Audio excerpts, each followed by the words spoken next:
Item ಯಾವುದೇ ಇರಲಿ try ಮಾಡಿ ಆಚಿ ಚಿಕನ್ ಮಸಾಲಾ. ಆಚಿ ಚಿಕನ್ ಮಸಾಲಾ.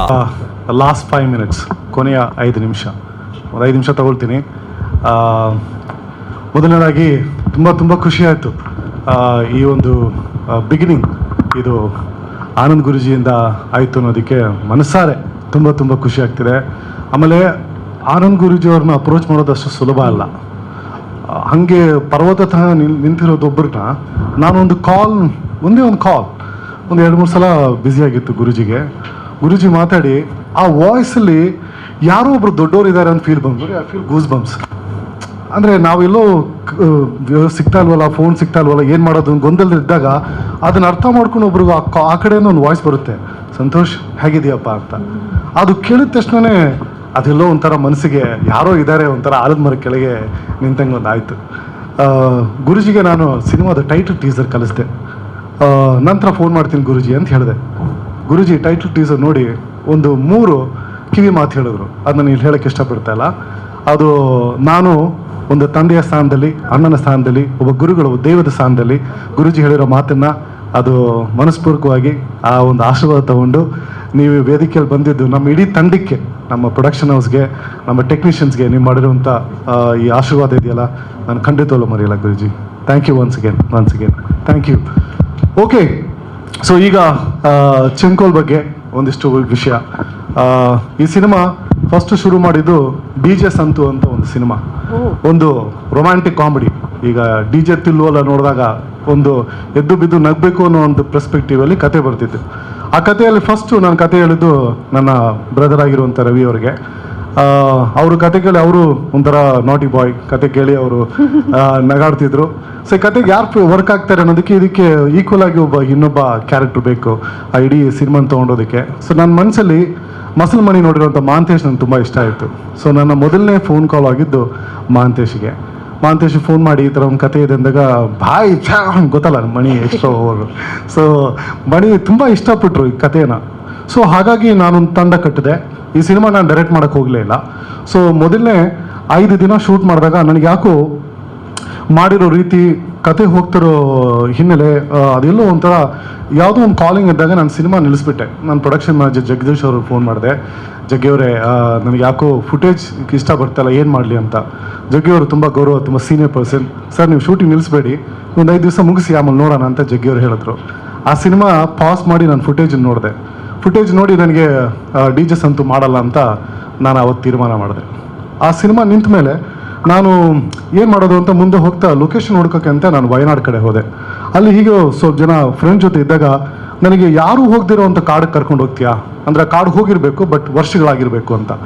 12 ಗಂಟೆ ಅವ್ರು 4 ವೀಲ್ ಡ್ರೈವಲ್ಲಿ ಒಂದು ಬೆಟ್ಟಕ್ಕೆ ಕರ್ಕೊಂಡು ಹೋಗ್ತಾರೆ. ತುಂಬ ಒಂದು 2 ಅವರ್ ಟ್ರೆಕ್ಕಿಂಗ್ ಆಯಿತು. ಆ ಬೆಟ್ಟದಲ್ಲಿ ಎಲ್ಲೋ ಒಂದು ಕಡೆ ಒಂದು ಚೂರು ಅಲ್ಲಿ ಶಿವನ ಒಂದು ಲಿಂಗ ಇತ್ತು. ಅದು ನನಗೆ ಯಾಕೋ ಒಂದು ವೈಬ್ರೇಷನ್ ಶುರುವಾಯಿತು. ಸೊ ಆ 2 ಗಂಟೆ ಅಂದರೆ 3 ಗಂಟೆ 3:15 ಬ್ರಹ್ಮ ಮುಹೂರ್ತ ಟೈಮಲ್ಲಿ ನನಗೆ ಒಂದು ಕತೆ ಒಂದು ಥಾಟ್ ಪ್ರಾಸೆಸ್ ಬಂತು. ಅಂದರೆ ನಾವು DJ ಸಂತುವನ್ನ ಕತೆ ಮಾಡಿದ್ರೆ ಒಂದು ಶುಕ್ರವಾರ ಬಂದು ಬಹುಶಃ ಶನಿವಾರನ ಹೋಗ್ಬಿಡುತ್ತೆ. ಸೊ ಕತೆ ಹೇಳಬೇಕು ಅಂತ ಹೇಳಿದ್ರೆ ಉಡಿಬೇಕು, ನುಗ್ಗಬೇಕು, ಗೆಲ್ಲಬೇಕು ಅನ್ನೋ ಒಂದು ಛಲ ಅಲ್ಲಿಗೆ ನನಗೆ ಬಂತು. ಸೊ ಬಟ್ ಕತೆ ಇರಲಿಲ್ಲ ನನ್ನ ಜೊತೆ. ಯಾವ ಕತೆ ಮಾಡೋಣ ಅನ್ನೋ ಪರ್ಸ್ಪೆಕ್ಟಿವಲ್ಲಿ ನಾನು ಮತ್ತೆ ನನಗೆ ಕತೆ ಅನ್ನೋದು ಶುರುವಾಗಿದ್ದು ತಿರುವನಂತಪುರಂ ಪದ್ಮನಾಭ ಸ್ವಾಮಿ ದೇವಸ್ಥಾನ. ಅಲ್ಲಿ ಇವತ್ತಿಗೂ ಆ ವಿಷ್ಣು ಭಗವಂತನ ಕೆಳಗೆ ಅಲೆಯ ಸೌಂಡ್ ಕೇಳುತ್ತೆ. ಅಲ್ಲಿ ಇವತ್ತು ಆ ಸಮುದ್ರದಲ್ಲಿರುವಂಥ ಮರಳುಗಳು ನಿಮಗೆ ಸಿಗುತ್ತೆ ಅನ್ನೋ ಒಂದು ನನಗೆ ಅಲ್ಲಿ ವೈಬ್ರೇಷನ್ ಶುರುವಾಯಿತು. ಹಾಗೆ ಕತೆ ಹುಡುಕ್ತಾ ನಾನು ಯಾರಿಗೂ ಹೇಳಿದೆ, ಒಂದು ಕಥೆನ ನಾನು ಸೃಷ್ಟಿ ಮಾಡಿಕೊಂಡೆ. ಸೊ ಚೆಂಕೋಲ್ ಭಾಗ 1 ಇದರಲ್ಲಿ ನನ್ನ ಜೊತೆ ನಿಂತಿರುವಂಥ ಗಿರಿಧರ್ ನಮ್ಮ ಕೋ ಡೈರೆಕ್ಟರ್, ನನ್ನ ಪ್ರೊಡಕ್ಷನ್ ಮ್ಯಾನೇಜರ್ ತೇಜಸ್ ಜಗದೀಶ್ ಅವರು, ನನ್ನ ಜೀವನ್ ನಮ್ಮ ಕೋ ಡೈರೆಕ್ಟರ್, ಇವರೆಲ್ಲ ಸೇರಿ ನಾವೊಂದು ಟೀಮನ್ನು ಕಟ್ಟಿ DJ ಸಂತು ಅನ್ನೋ ಕಥೆಯನ್ನು ಶುರು ಮಾಡಿದ್ವಿ. ಶುರು ಮಾಡಿ ನಾವು ಈ ಸಿನಿಮಾದಲ್ಲಿ ನಾವು ಕ್ಯಾರೆಕ್ಟರ್ಸ್ನ ಆಯ್ಕೆ ಮಾಡ್ಕೊಂಡ್ರಿ. ಮೊದಲನೇದಾಗಿ ನನಗೆ ಈ ಕ್ಯಾರೆಕ್ಟರ್ನ ಕೇರಳ ಮತ್ತು ಕನ್ನಡ ಕನೆಕ್ಟ್ ಮಾಡೋದಕ್ಕೆ ಒಂದು ಕ್ಯಾರೆಕ್ಟರ್ಸ್ ಬೇಕಿತ್ತು. ಹಾಗಾಗಿ ನನ್ನ ತಂದೆ ಪಾತ್ರದಲ್ಲಿ ಮಾಡಿರುವಂಥ ಸುಂದರ್ಬೀನ್ ಅವರು ತುಂಬ ಬ್ಯೂಟಿಫುಲ್ ಆಗಿ ಮಾಡಿದ್ದಾರೆ. ನನ್ನ ತಾಯಿ ಪಾತ್ರದಲ್ಲಿ ಮಾಡಿದ್ರು ಅರುಣಾ ಬಾಲರಾಜ್ ಅವರು. ಮತ್ತು ನನ್ನ ಬೆಸ್ಟ್ ಫ್ರೆಂಡ್ ಆಗಿರುವಂಥ ಫಕ್ರುದ್ದೀನ್, ತುಂಬ ಈಸಿ ಅಂತ ಫಕ್ಕು ಅಂತ ಕರಿತೀರಿ. ನನ್ನ ತಂಗಿ ಕ್ಯಾರೆಕ್ಟರ್ ಮಾಡಿರುವಂಥ ಅದಿತಿ. ಸೊ ಇನ್ನು ಕೇರಳ ಕ್ಯಾರೆಕ್ಟರ್ಸ್ಗೆ ನಮಗೆ ಒಂದಿಷ್ಟು ಟೈಮ್ ಆಯಿತು. ಹಾಗಾಗಿ ಮೊದಲನೇ ನಾವು ನಾಯಕಿಯಾಗಿ ಆಯ್ಕೆ ಮಾಡಿದ್ದು ಮಾನಸ್ವಿ ಅವ್ರನ್ನ. ಮಾನಸ್ವಿ ಅವರು ತುಂಬ she's a student, very young and heart. ಅವ್ರ ತಾಯಿ she wants a daughter to be the best ಅನ್ನೋ ಒಂದು ಪರ್ಸ್ಪೆಕ್ಟಿವಲ್ಲಿ ಇದ್ದಾರೆ. ಅದು ಹಾಕಬೇಕು, ಮುಂದೆ ಹೋಗಬೇಕು ಅಂತ. ನಾನು ಅವ್ರನ್ನ ಆಫೀಸಲ್ಲಿ ಮೀಟ್ ಆದಾಗ, ನಾನು ಕತೆ ಹೇಳಿದಾಗ, ಮಹಿಮಾ ಕ್ಯಾರೆಕ್ಟ್ರು ಮಲಯಾಳಂ ಮಾತಾಡಬೇಕು ಅಂದಾಗ ಅವ್ರ ಫ್ಯಾಮಿಲಿಯಲ್ಲಿ ಅರ್ಧ ಮಲಯಾಳಂ ಇದ್ದಾರೆ. ಹಾಗಾಗಿ ನನಗೆ ಒಂಚೂರು ಪ್ಲಸ್ ಆಯಿತು. ಬಟ್ ಮಾನಸ್ವಿ ಥರ ತೋರಿಸ್ಬಾರ್ದು, ಸೀರಿಯಲಲ್ಲಿ ನೋಡಿರೋ ಥರ ಕಾಣಬಾರ್ದು ಅಂತ ನಾನು ನಿರ್ಧಾರ ತೊಗೊಂಡಿದ್ದೆ. ಸೊ ಹಾಗಾಗಿ ನಾನು ನಮ್ಮ ಟೀಮ್ ಜೊತೆ ಡಿಸ್ಕಸ್ ಮಾಡ್ತಾ ಮಾನಸ್ವಿಗೆ ಅದು ಯಾವ ಶಕ್ತಿನೋ ಗೊತ್ತಿಲ್ಲ, ಆ ಲಂಗ ದಾವಣಿ ಹಾಕಿ ಅವ್ರಿಗೆ ಕೇರಳ ಅಟ್ಯಾರ್ ಕೊಟ್ಟಾಗ ಆಕೆ ನನಗೆ ಗೊತ್ತಿಲ್ಲದೇನೆ ಮಹಿಮಾ ಆಗಿ ಶುರು ಮಾಡಿಬಿಟ್ರು. ಸೊ ಇವತ್ತು ನೋಡ್ತಿರುವಂಥ ಈ ಮಾನಸ್ವಿ ಅದು ಮಹಿಮಾ ಆಗಿ ಸಂಪೂರ್ಣವಾಗಿ ನಮ್ಮ ಟೀಸರಲ್ಲಿ ಕಾಣಿಸ್ಕೊಳ್ತಾರೆ. You done a fantastic job, thank you so much, lovely ಫರ್ಟ್. ಈ ಮಾನಸ್ವಿ ಕ್ಯಾರೆಕ್ಟರ್ ಆದಮೇಲೆ ನನ್ನ ದೇವಿಗೆ ಕೇರಳದ ಒಂದು ಕನೆಕ್ಟಿವಿಟಿಗೆ ಚೆರಕೆಲ್ ಅನ್ನೋದು ಈಗಲೂ ಒಂದು ಕಿಂಗ್ಡಮ್ ಈ ಕೇರಳದಲ್ಲಿದೆ. ಆ ಕಿಂಗ್ಡಮ್ ಬಗ್ಗೆ ನಾನು ಕತೆ ಬರೆದಿರೋದು. ಸೊ ಚೆರಕೆಲ್ನ ರಾಜ ಅಂದರೆ ಶಾಪ ಮೋಕ್ಷ ಇಲ್ದಿರುವಂಥ ಒಂದು ಕುಟುಂಬ, ಯಾರೂ ಅಲ್ಲಿ ನೆಮ್ಮದಿ ಇಲ್ಲ ಅನ್ನೋ ಕುಟುಂಬಕ್ಕೆ ಒಬ್ಬತ್ತು ದೊಡ್ಡ ಸ್ಥಾನ. ಆ ಸ್ಥಾನವನ್ನು ತುಂಬೋದಕ್ಕೆ ನನಗೆ ಗೌರವವಾಗಿ ನೋಡೋದಕ್ಕೆ ಆ ಒಂದು ಗ್ರ್ಯಾಂಡಿಯರ್ ಇರೋಕ್ಕೆ ಒಬ್ಬರು ಹುಡುಕ್ತಿದ್ದೆ. ಹಾಗಾಗಿ ನನ್ನ ಆತ್ಮೀಯ ಗೆಳೆಯ, ನಾನು ಹಲವಾರು ವರ್ಷಗಳ ಹಿಂದೆ ಮೀಟ್ ಮಾಡಿರೋ ಗೆಳೆಯ, ಪಾಪ್ಕಾರ್ನ್ ಮಂಕಿ, ಟಗರು, ಆ ಥರ ಹಲವಾರು ಸಿನಿಮಾಗಳಲ್ಲಿ ಎಲ್ಲರೂ ಮನಸ್ಸಿಗೆ ಗೆದ್ದಿರುವಂಥ ನಮ್ಮ ಎಲ್ಲರ ಪ್ರೀತಿಯ ಮೈಸೂರು ನಂದನ್ ಫೋನ್ ಮಾಡಿದೆ. ನಂದ ಅವಾಗ ಸೀರಿಯಲ್ ಮಾಡ್ತಿದ್ರು. ನಂದ ಆ ಒಂದು ಚೆರಕೆಲ್ ತಂಬುರಾನೇನೋ ಕ್ಯಾರೆಕ್ಟರ್ನ ಹೇಗೆ ಮಾಡ್ತಾನೋ ಇಲ್ವೋ, ಯಾಕಂದರೆ ನಂದಂಗಿರುವಂಥ ಒಂದು ಗ್ರೇಸ್ ಬೇರೆ. ಬಟ್ ಸೆಟ್ಟಿಗೆ ಬಂದಾಗ ನಮ್ಮ ನಂದ ಹೀಲ್ ಕಿಲ್ ಇಟ್, ಆತೆ ಕಂಪ್ಲೀಟ್ ತಂಬುರಾನಾದರು. ಸೊ ಹಾಗಾಗಿ ಮೈಸೂರು ನಂದವರೇ, Nanda thank you so much, love you so much. ಈ ಒಂದು ಕ್ಯಾರೆಕ್ಟರ್ಗೆ ಮತ್ತೆ ಜೀವ ತುಂಬೋದಕ್ಕೆ ಅಲ್ಲಿ ಆ ರಾಣಿಯ ಮಗಳಾಗಿ ಒಂದು ಪಾತ್ರವನ್ನು ಬೇಕಿತ್ತು. ಹಾಗಾಗಿ ನನಗೆ ಕೇರಳದ ಕಡೆಯಿಂದ ಒಂದು ಕ್ಯಾರೆಕ್ಟರ್ ಬೇಕು ಹುಡುಕ್ತಾ ಇರೋ ಟೈಮಲ್ಲಿ ನನಗೆ ಶರಣ್ಯ ಅವರು ಸಿಕ್ಕಿದ್ರು. ಶರಣ್ಯ ಅವರು, she is a very successful model and a promising actress in Malayalam industry. ಈ ಕಥೆಯನ್ನು ಕೇಳಿ even in the last minute she came down from Kerala and ಈ ಪಾರ್ವತಿ ಅನ್ನೋ ಪಾತ್ರಕ್ಕೆ ಜೀವ ಕೊಟ್ಟಿದ್ದಾರೆ. ತುಂಬ ಅದ್ಭುತವಾಗಿ ಮಾಡಿದ್ದಾರೆ. Thank you so much Sharanya for that being part of it. ಆಮೇಲೆ ಈ ಕತೆಗೆ ಒಂದು ಕನೆಕ್ಟಿವಿಟಿ ಇದೆ. ಈ ಡಿ.ಜೆ. ಸಂತು ಅನ್ನೋ ಕತೆ ಹೋಗ್ತಾ ಬದಲಾಗ್ತಾನೆ, ಅದೇನಾಗ್ತಾನೆ ಅದು ಕಥೆಯಲ್ಲಿ ಗೊತ್ತಾಗುತ್ತೆ. ಆ ಕತೆಗೆ ಮಾರ್ಗದರ್ಶಿ ಒಂದು ಪವರ್, ಒಂದು ಎನರ್ಜಿ, ಅದು ಕನೆಕ್ಟ್ ಮಾಡೋದಕ್ಕೆ ನನಗೆ ಬೇಕಾಗಿರುವಂಥ ಒಂದು ಸುಂದರವಾದ ಪವರ್ಫುಲ್ ಕ್ಯಾರೆಕ್ಟರ್ ನಾನು ಬರೆದಿರುವಂಥ ದೇವಿ ಕ್ಯಾರೆಕ್ಟರ್. ಚೆರಕೆಲ್ ದೇವಿ ಇದೆ, ಇಲ್ಲ, ಕಾಣುತ್ತೆ, ಕಾಣಲ್ಲ, ಆ ಥರ ಒಂದು ರಹಸ್ಯ ತುಂಬಿರುವಂಥ ಒಂದು ಕಾಡಿಗೆ ಸುರಕ್ಷೆ ಮಾಡಿರುವಂಥ ಒಂದು ದೇವಿ ಬೇಕಿತ್ತು. ಅದಕ್ಕೆ ನನಗೆ ಒಂದು ಒಳ್ಳೆ ಫೇಶಿಯಲ್ ಸ್ಟ್ರಕ್ಚರ್ ಮತ್ತು ಆ ಬಾಡಿ ಲ್ಯಾಂಗ್ವೇಜನ್ನು ಕ್ಯಾರಿ ಮಾಡುವಂಥ ಒಂದು ಬ್ಯೂಟಿಫುಲ್ ಪಾತ್ರ ಬೇಕಾಗಿತ್ತು. ಅದನ್ನು ಸಂಪೂರ್ಣವಾಗಿ ಮನಸಾರೆ ಹೇಳುತ್ತೇನೆ ತುಂಬಿರುವಂಥ ಅಕ್ಷಿತಾ ಬೋಪಾಯ್ ಅವರೇ, thank you so much, you look phenomenal. ನಾನು ಅಕ್ಷಿತಾ ಬೋಪಾಯ್ ಅವರು ಇವ್ರು ಮಾಡಿರುವಂಥ ಕಮರ್ಷಿಯಲ್ ಸಿನಿಮಾನೆಲ್ಲ ಎರೇಸ್ ಮಾಡಿ ಇದೊಂದು ಡಿವೋಷನಲ್ ಡಿವೈನ್ ಸಿನಿಮಾದ ತರಬೇಕು ಅಂತ, ಅದು ತುಂಬ ಚೆನ್ನಾಗಿ ಕಾಣ್ತಿದ್ದಾರೆ ಅವರು ಆ ದೇವಿ ಪಾತ್ರದಲ್ಲಿ. So thank you once again. ಈ ಸಿನಿಮಾಗೆ ಕತೆ ಹೇಳಬೇಕು, ಈ ಒಂದು ಹಿನ್ನೆಲೆ, ಈ ಕತೆ ಹೇಗೆ ಶುರುವಾಯಿತು ಅನ್ನೋ ಒಂದು ಪರ್ಸ್ಪೆಕ್ಟಿವಲ್ಲಿ ನಾನು ಈ ಚೆರಕೆಲ್ 1943 ಇದ್ದಿರುವಂಥ ರಾಣಿಗಳು ಹೇಗಿರ್ತಾರೆ, ಆ ಒಂದು ಪಾತ್ರದಲ್ಲಿ ಕತೆ ಹೇಳುವಂಥ ಒಂದು ಪಾತ್ರಕ್ಕೆ ಜೀವ ತುಂಬಿರುವಂಥ ನಮ್ಮೆಲ್ಲರ ಪೂಜಾ ಶೆಟ್ಟಿ ಮುಖಾಂತರ ಈ ಚೆರಕೆಲ್ ಏನೋ ಕತೆ ಶುರು ಆಗುತ್ತೆ. ಈ ಕತೆಗೆ ನಾವು ಕತೆ ಸೃಷ್ಟಿ ಮಾಡಿದಾಗ ಇದಕ್ಕೊಂದು ಗ್ರೇ ಶೇಡ್ ಬೇಕೇ ಬೇಕು. ನನಗಂತೂ ಒಳ್ಳೆ ಫ್ರೆಂಡ್ ಇದ್ದಾರೆ, ಮಾಂತೇಶ್ ಅವ್ರ ಜೊತೆ ಇದ್ದಾರೆ, ಮಣಿ ಇದ್ದಾರೆ. ಬಟ್ ಗ್ರೇ ಶೇಡ್ ಕ್ಯಾರೆಕ್ಟರ್ನ ತುಂಬೋದಕ್ಕೆ ನನಗೆ ಮೋಹನ್ ಲಾಲ್ ಮಾಡಿರುವಂಥ ಆರಾನ್ ತಮೂರ್ ಅನ್ನೋ ಸಿನಿಮಾದಲ್ಲಿ ಕೆಲವೊಂದು ಕ್ಯಾರೆಕ್ಟರ್ ತುಂಬ ಕಿಲ್ಲರ್ ಆಗಿ ಬರ್ತಿದ್ರು, ಒಬ್ಬ ರೈಟರ್ ಪರ್ಸ್ಪೆಕ್ಟಿವ್. ಆ ಒಂದು ಫುಲ್ಫಿಲ್ಮೆಂಟ್ ಮಾಡೋದಕ್ಕೆ ಒಂದು ಕ್ಯಾರೆಕ್ಟರ್ ಹುಡುಕ್ತಿದ್ದೆ. ಅದನ್ನು ಸಂಪೂರ್ಣವಾಗಿ ತೋರಿಸ್ತಿರುವಂಥ Vijay, he did a phenomenal job, thank you so much. ಅವ್ರಿಗೆ ತಮ್ಮ ಮಗನಾಗಿ ಮತ್ತೊಂದು ಗ್ರೇ ಶೇಡ್ ಕತೆ ಹೇಳುವಂಥ Sachin, he is a model, he is getting into the film industry, he has got a potential. So thank you Sachin for filling that up and you did a great job. ಆಮೇಲೆ ಇದಕ್ಕೆಲ್ಲ ನಡುವೆ ಮಲಯಾಳಂ ಮತ್ತು ಕನ್ನಡಕ್ಕೆ ಒಂದು bridge ಬೇಕಲ್ಲ ಮಾತಾಡೋಕ್ಕೆ, ಆ ಬ್ರಿಡ್ಜೇ ನಮ್ಮೆಲ್ಲರ ಪ್ರೀತಿಯ ರಘು ಅವರು. ಸೊ ಅವ್ರಿಗೆ ಅರ್ಧ ಮಲಯಾಳಂ ಬರುತ್ತೆ, ಬಟ್ ಅರ್ಧ ಕನ್ನಡ ಬರುತ್ತೆ. ಬಟ್ ಸಿನಿಮಾದಲ್ಲಿ ಅವರು ಮಲಯಾಳಂ ಕುಟುಂಬದಲ್ಲಿ ಇದ್ರೂ ಅವರು ಅಪ್ಪುಟ ಕನ್ನಡದವರು. ಸೊ ಇದು ಸಿನಿಮಾ ಆಯಿತು.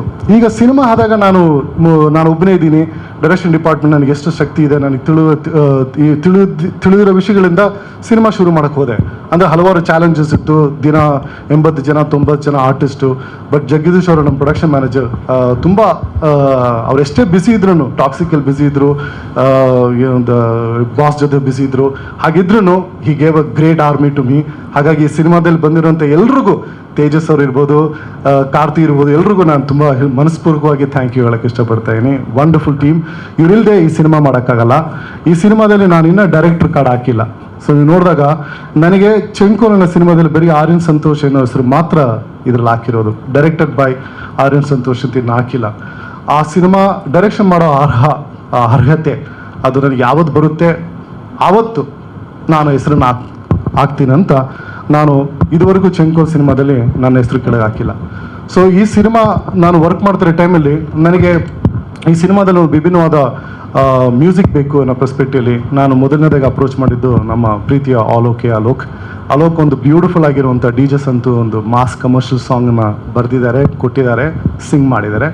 ಇದ್ರ ಜೊತೆಗೆ ಈ ಸಿನಿಮಾನ ಕನೆಕ್ಟ್ ಮಾಡುವಂಥ ಸುಂದರವಾಗಿರುವಂಥ ಹೆಣ್ಮಕ್ಳನ್ನ ಮತ್ತು ಈ ಸಿನಿಮಾ ಹೋಗುವಂಥ ಟೆಂಪೋನ ಕನೆಕ್ಟ್ ಮಾಡೋದಕ್ಕೆ ಒಂದು ಬ್ಯೂಟಿಫುಲ್ ಡುಯೆಟ್ ಸಾಂಗ್ ಬೇಕಿತ್ತು. ಆ ಡುಯೆಟ್ ಸಾಂಗ್ ಮಾಡೋದಕ್ಕೆ ನನಗೆ I am a big fan of ಪ್ರಮೋದ್ನ ಡಿಯರ್ ಸತ್ಯ ಟೈಮಲ್ಲಿ ಆವಾಗ ತಾನೇ ಶುರು ಮಾಡ್ತಿದ್ರು. ಸೊ ಆ ಪ್ರಮೋದ್ ಈ ಪ್ರಮೋದ್ ತುಂಬ ಡಿಫ್ರೆಂಟ್ ಇದ್ದಾರೆ. ಹಲವಾರು Kantara is given so many super duper hits of lyrics and I love you man, I love you. So Pramod ಅಷ್ಟೇ ಹಂಬಲ್. ಅವ್ರ ಮದುವೆ ಬ್ಯುಸಿ ಇದ್ರು, he was just getting married, he was shifting the house. ಅದರಲ್ಲೂ ಪಾಪ ಅವರು ದೂರ ಬಂದು ನಮಗೆ ಒಂದು ಬ್ಯೂಟಿಫುಲ್ ಆಗಿರೋ ಒಂದು ಡುವೆಟ್ ಲಿರಿಕ್ಸ್ ಬರೆದು ಕೊಟ್ಟಿದ್ದಾರೆ. ಅದಕ್ಕೆ ಜಾಯ್ ಕೋಸ್ತಾ ಅದ್ಭುತವಾಗಿ ಸಾಂಗ್ ಮಾಡಿದ್ದಾರೆ. So thank you Pramod, thank you so much. So and Joy Costa too. ಈಗ ಸಿನಿಮಾಗೆ ನಾನು ಮಾಡಿರೋ ಸಿನಿಮಾ ಬರೀ 40%. ಇದರಲ್ಲಿ 60% ಜೀವ ಕೊಡಬೇಕು ಅಂದರೆ ಅದಕ್ಕೆ ಒಂದು ಗರ್ಜನೆ ಬೇಕು, ಒಂದು ಸೌಂಡ್ ಬೇಕು, ಒಂದು ವೇಗ ಬೇಕು. ಅದನ್ನು ತುಂಬಿಸೋದಕ್ಕೆ ನನಗೊಂದು ಮ್ಯೂಸಿಕ್ ಡೈರೆಕ್ಟರ್ ಬೇಕಿತ್ತು. ಸೊ ಮಣಿಕಾಂತ್ ಕದ್ರಿ ಅವರು, I am a big fan of him. ನನ್ನ ಪ್ರೀತಿಯ ತಲವ ಅಂತ ಹೇಳ್ತೀನಿ. ನಾನು ಅವರನ್ನು ಹೇಗೆ ಅಪ್ರೋಚ್ ಮಾಡೋದು, ನನ್ನ ಹತ್ರ ಅವ್ರು ಕೊಡುವಂಥ ಬಜೆಟ್ ಇಲ್ಲ, ಬಟ್ ಆದರೂ ಅವ್ರು ಬೇಕು ಅನ್ನೋ ಒಂದು ಈ ಚಿಕ್ಕ ಮಗು ಕ್ಯಾಂಡಿ ಬೇಕು ಅನ್ನೋ ಹಠ ಮಾಡ್ತಾರಲ್ಲ, ಹಾಗೆ ಅವ್ರನ್ನ ಕಾಲ್ ಮಾಡೋಕ್ಕೆ ಶುರು ಮಾಡಿದೆ. ಅವರು ಹೇಳ್ದಂಗೆ ಬ್ಯುಸಿ ಇದ್ದೀನಿ ಹಾಗೆ ಹಿಂಗೆ ಅಂತ ಹೇಳಿ ನನಗಿರೋ ಬಜೆಟ್ ಕಡಿಮೆ ಇತ್ತು, ಇಷ್ಟಿದ್ದು ಹಿಂಗೆ ಆಗ್ತಾ ಹೋಯಿತು. ಸರಿ ಇವನು ನಾನು ಬಿಡಲ್ಲ ಅಂದೆ ಚೇಸಲ್ಲಿ. ಬಟ್ ದುಡ್ಡು ಒಂದು ಕಡೆ ಇರಲಿ, ನನಗೆ ಸಿಕ್ಕಿರುವಂಥ ಆ ಶಾರದಾಂಬೆ ನನಗೆ ದಾರಿ ತೋರಿಸಿರುವಂಥ ಒಂದು ಮ್ಯೂಸಿಕ್ ಡೈರೆಕ್ಟರ್ ಮಣಿಕಾಂತ್ ಕದ್ರಿ ಅವರು is a fantastic. His father's blessing is with him and his family is so beautiful. ಅವರು ತೋಟಕ್ಕೆ ಹೋಗಿದ್ದೀನಿ, ಅವ್ರ ಮನೆ ಕುಟುಂಬದವ್ರು ಮೀಟ್ ಆಗಿದ್ದೀನಿ. I am so blessed. ನಾನು ಹೆಂಗೆ ಈ ಸಿನಿಮಾಗೆ ನಾಯಕ, ಹಾಗೆ ನನ್ನ ಪ್ರೀತಿಯ ಅಣ್ಣ ಮಣಿಕಾಂತ್ ಕದ್ರಿ ಅವರು ಈ ಸಿನಿಮಾದ ನಾಯಕ ಅಂತ ಹೇಳಕ್ ಬಿಡ್ತೇನೆ. So thank you once again for coming.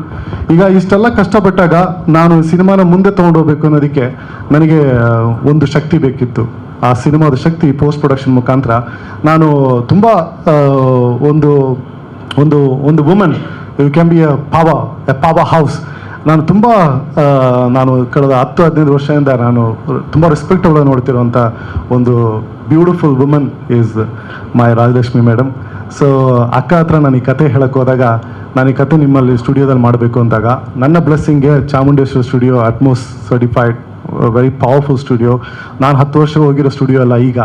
ಮತ್ತು ಅಕ್ಕಗೆ ಇಂಥ ಕಥೆನ ಸಪೋರ್ಟ್ ಮಾಡೋದಕ್ಕೆ ತುಂಬ ಇಷ್ಟ ಇದೆ. ಹಾಗಾಗಿ ಈ ಸಿನಿಮಾಗೆ ಸಂಪೂರ್ಣವಾಗಿ ಸಪೋರ್ಟ್ ಮಾಡಿದ Rajesh ma'am, thank you so much once again, bottom my heart. ಈ ಸಿನಿಮಾಗೆ ಒಂದಿಷ್ಟು ಜನ ಈ ಸಿನಿಮಾನ ನಾನು ಕತೆ ಹೇಳಬೇಕು ಅನ್ನೋದಾಗ ಈ ಜನಕ್ಕೆ ಭಾಗ 2 ಆ ಚೆಂಕೋಲ್ ಅನ್ನೋದು ಅರ್ಥ ಏನು, ಚೆಂಕೋಲ್ ಅನ್ನೋ ಪದ ಎಲ್ರಿಗೂ ಬಾಯಿಗೆ ಬರಲ್ಲ. ಕೆಲವರು ಸೆಂಗೋಲ್ ಅಂತಾರೆ, ಕೆಲವರು ಚೆಂಗೋಲ್ ಅಂತಾರೆ. ಹಾಗಾಗಿ ಇದಕ್ಕೆ ಒಂದು ಸ್ಟ್ರಾಂಗ್ ವರ್ಲ್ಡನ್ನು ಕ್ರಿಯೇಟ್ ಮಾಡಬೇಕು ಅನ್ನೋದಕ್ಕೆ ನಾನು ಮತ್ತು ನನ್ನ ವಿಶ್ವಾಸ್ ಆತ್ಮೀಯ ಗೆಳೆಯ, ನಾವು ವಿಶ್ವಾಸ 3 ಗಂಟೆ 2 ಗಂಟೆ ರಾತ್ರಿ ತನಕ ಸ್ಟಾರ್ ಬಕ್ಸಲ್ಲಿ ಕೂತ್ಕೊಂಡು ಕಿತ್ತಾಡ್ತಿದ್ರಿ, ಜಗಳ ಆಡ್ತಿದ್ರಿ. ಬಹುಶಃ ಒಂದು 6 ತಿಂಗಳು ನಾವು ಬ್ಯಾಕ್ ಟು ಬ್ಯಾಕ್ ಮೀಟಿಂಗ್ ಮಾಡಿ CG ಮತ್ತು VFX ಮತ್ತು AI ಮುಖಾಂತರ ನಾನೊಂದು ಕತೆ ಹೇಳಬೇಕು ಅಂತ ಅವ್ರಿಗೆ ಹೇಳಿದ್ದೆ. ಪಾಪ ತುಂಬ JP ನಗರಿಂದ 7:15 ಬರ್ತಿದ್ರು ಸ್ಟಾರ್ ಬಕ್ಸ್ಗೆ. ಅಲ್ಲಿಂದ ನಾವು 3 ಗಂಟೆ ತನಕ ಡಿಸ್ಕಸ್ ಮಾಡಿ he gave a phenomenal title teaser to me. Thank you Vishwas, my brother, thank you so much. ಈ ಸಿನಿಮಾ ಹಿನ್ನೆಲೆಯಲ್ಲಿ ಎಡಿಟ್ ಮಾಡಿರುವಂಥ ನನ್ನ ಗೆಳೆಯ ಉಮೇಶ್, ತುಂಬ ಅದ್ಭುತವಾಗಿ ಸಿನಿಮಾನ ಎಡಿಟ್ ಮಾಡಿಕೊಟ್ಟಿದ್ದಾರೆ. ಅದ ನಂತರ ಶರತ್, ನಮ್ಮ ರಾಮಾರ್ಜುನ ಮಾಡಿರುವಂಥ ಎಡಿಟರ್, ಗೌಳಿ ಎಡಿಟರ್ ಉಮೇಶ್. ಇದು ಒಂದು ಕಡೆ ಹಾಗಿದ್ರೆ ಈ ಸಿನಿಮಾದಲ್ಲಿ ನನ್ನ ಡೈರೆಕ್ಷನ್ ಡಿಪಾರ್ಟ್ಮೆಂಟ್ಗೆ ಜೊತೆಗಿದ್ದು ಒಂದು ಪಂಚಿಂಗ್ ಬ್ಯಾಗ್ ಆಗಿರುವಂಥ Giridhar, thank you so much brother for being there. So ನಾನು ಇನ್ಯಾರಾದ್ರೂ ಮರ್ತಿದ್ರೆ ಕ್ಷಮೆ ಇರಲಿ. But at the end of the day I want to say 2 things to it. ಈ ಸಿನಿಮಾದಲ್ಲಿ ಇನ್ನೊಬ್ರು ಮುಖ್ಯವಾದ ಪಾತ್ರ ರೇಷ್ಮಾ. ರೇಷ್ಮಾ ಟಾಕ್ಸಿಕ್ ಸಿನಿಮಾದಲ್ಲಿ she is debuted in Toxic cinema. ಈ ರೇಷ್ಮೆ ಅನ್ನೋ ಕ್ಯಾರೆಕ್ಟ್ರು ನನ್ನ ಸಿನಿಮಾ ಭಾಗ 2 ಅದು ಸಂಪೂರ್ಣ ಕಾಣುತ್ತೆ. ಹಾಗಾಗಿ ಭಾಗ 1 ಇದೊಂದು ಈ ಒಂದು ಕ್ಯಾರೆಕ್ಟರ್ನ ನಾನು ಒಂದು ವಿಜುವಲ್ ಪರ್ಸ್ಪೆಕ್ಟಿವ್, ಒಂದು ಕಥೆ ನರೇಷನ್ ಪರ್ಸ್ಪೆಕ್ಟಿವ್ ಅಲ್ಲಿ ಇಂಟ್ರೊಡ್ಯೂಸ್ ಮಾಡಿದ್ದೀನಿ. She is a very young woman, but ಇದರಲ್ಲಿ ತಾಯಿ ಪಾತ್ರ ಮಾಡಿದ್ದಾರೆ. But she looks phenomenally beautiful and wonderful human being. Thank you Reshma, you fill the space for me. Thank you once again. ಆಮೇಲೆ ನನಗೆ ಈ ಸಿನಿಮಾನ ಕೊರಿಯೋಗ್ರಾಫ್ ಮಾಡಿಕೊಟ್ಟಿರುವಂಥ, ಈ ಸಿನಿಮಾದಲ್ಲಿ 3 ಹಾಡಿದೆ, ಇದನ್ನು ಕೊರಿಯೋಗ್ರಾಫ್ ಮಾಡಿಕೊಟ್ಟಿರುವಂಥ ನನ್ನ ಆತ್ಮೀಯ ಗೆಳೆಯ Praveen Arya. Is a dance D. Puneeth Appu ನನ್ನ ತುಂಬ ಫೇವ್ರೇಟ್ ಇವರು. ಸೊ ಪ್ರವೀಣ್ ಆರ್ಯ ಅವರು ಈ ಸಿನಿಮಾನ ಕೊರಿಯೋಗ್ರಾಫ್ ಮಾಡಿಕೊಟ್ಟಿದ್ದಾರೆ. ಈ ಸಿನಿಮಾಗೆ ಸಪೋರ್ಟ್ ಮಾಡಿರುವಂಥ ಎಲ್ರಿಗೂ, ನನ್ನ ಬ್ರದರ್ ಆಗಿರುವಂಥ ಧನ್ಪಾಲ್ ಅವರು, ರವಿಕುಮಾರ್ ಅವರು, ಭೂಮಿಕಾ ಅವರು, ಎಲ್ರಿಗೂ ನಾನು ಮತ್ತೊಮ್ಮೆ ಅಭಿನಂದನೆ ಹೇಳ್ತಾ 3 ಪಾಯಿಂಟರ್ಸಲ್ಲಿ ಒಂದು ವಿಷಯನ ಹೇಳಿ ಮುಗಿಸ್ತಾ ಇದ್ದೀನಿ. ಇವತ್ತು ಬಂದಿರುವಂಥ ಸೋಷಿಯಲ್ ಮೀಡಿಯಾದವ್ರಿಗೆ ಎಲ್ರಿಗೂ ಮತ್ತೊಮ್ಮೆ ಮಗದೊಮ್ಮೆ ಥ್ಯಾಂಕ್ಸ್ ಅಂತ ಹೇಳುತ್ತಾ, ಈ ಸಿನಿಮಾ ನಾನು ಆಯ್ಕೆ ಮಾಡಿದ್ದಲ್ಲ, ಆ ಸಿನಿಮಾ ನನ್ನನ್ನು ಆಯ್ಕೆ ಮಾಡಿತು. ಸೊ ಹಾಗಾಗಿ ಚೆಂಕೋಲ್ ಅನ್ನೋ ಸಿನಿಮಾ DJ ಸಂತುವಿಂದ ಸಂಪೂರ್ಣವಾಗಿ ಒಂದು ಸಿನಿಮಾ ಆಯಿತು. ಒಂದು ಒಳ್ಳೆ ಕೆಲಸ ಮಾಡೋದಕ್ಕೆ ಒಂದು ಶುಭ ಮುಹೂರ್ತ ಮತ್ತು ಒಂದು ಶುರುವಾತಿರಬೇಕು. ಆ ಶುರುವಾತಾಗಿದ್ದು ನಮ್ಮೆಲ್ಲರ ಪ್ರೀತಿಯ ಆನಂದ್ ಆಡಿಯೋಯಿಂದ. ನನ್ನ ಸಿನಿಮಾದ ಆಡಿಯೋ ರೈಟ್ಸ್ ತೊಗೊಂಡಿದ್ದು ಆನಂದ್ ಆಡಿಯೋ. ನನಗೆ ಯಾವಾಗ ಆನಂದ್ ಅವರು, ಶ್ಯಾಮ್ ಅವರು ಈ ಸಿನಿಮಾ ಹಾಡನ್ನು ಕೇಳಿ ಅವ್ರು ಯಾವಾಗ ನನ್ನ ಕೈ ಜೋಡಿಸಿದ್ರು, ಅಲ್ಲೇ ನನಗೆ ಗೊತ್ತಿತ್ತು ಇದು ಹೋಗ್ತಾ ಇರೋ ದಾರಿ ಕರೆಕ್ಟ್ ಇದೆ ಅಂತ. ಹಾಗಾಗಿ ಆನಂದ್ ಆಡಿಯೋ ಟೀಮ್ ಕಡೆಯಿಂದ ಸಪೋರ್ಟ್ ಮಾಡಿರುವಂಥ ಎಲ್ರಿಗೂ ಮತ್ತೊಮ್ಮೆ ಥ್ಯಾಂಕ್ಸ್ ಅಂತ ಹೇಳುತ್ತಾ, ಈ ಸಿನಿಮಾ ಜುಲೈ ತಿಂಗಳಿಗೆ ಟಾಕ್ಸಿಕ್ ನಂತರ ನಾವು ಬಿಡುಗಡೆ ಮಾಡ್ತಾ ಇರಿ. ಇದರಲ್ಲಿ ಭಾಗ 1 ನಾವು ಮುಗಿದಿದೆ ಸಿನಿಮಾ. ಭಾಗ 2 ನಾವು ಸೆಪ್ಟೆಂಬರ್ ನಂತರ ಶುರು ಮಾಡ್ತಾ ಇರಿ. ಭಾಗ 2ರಲ್ಲಿ ಈ ಚೆಂಕೋಲ್ ಅನ್ನೋದು ಹೇಗೆ ಹುಟ್ಟಿತು, ಈ ಸಂತು ಅನ್ನೋ ಕ್ಯಾರೆಕ್ಟರ್ ಹೇಗೆ ಅಗಸ್ತ್ಯ ಆದ, ಒಬ್ಬ ಅಗಸ್ತ್ಯನ ರಾಜನ ಕತೆ, ಒಬ್ಬ ರಹಸ್ಯ ತುಂಬಿರುವಂಥ ಒಂದು ಕಿಂಗ್ಡಮ್ನ ಕತೆ, ಅದು ಚೆಂಕೋಲನ ಕತೆ. ಹಾಗಾಗಿ ನನಗೆ, ನನ್ನ ಕನಸಿಗೆ ನನ್ನ ನಂಬಿ ಸಪೋರ್ಟ್ ಮಾಡೋದು ನಿಮ್ಮೆಲ್ರಿಗೂ ಈ ನಿಮ್ಮ ಸಂತು ಮತ್ತೊಮ್ಮೆ ಮಗದೊಮ್ಮೆ ಮನಸಾರೆ ಥ್ಯಾಂಕ್ ಯು ಹೇಳ್ತಾ ಇದ್ದೀನಿ ಎಲ್ರಿಗೂ.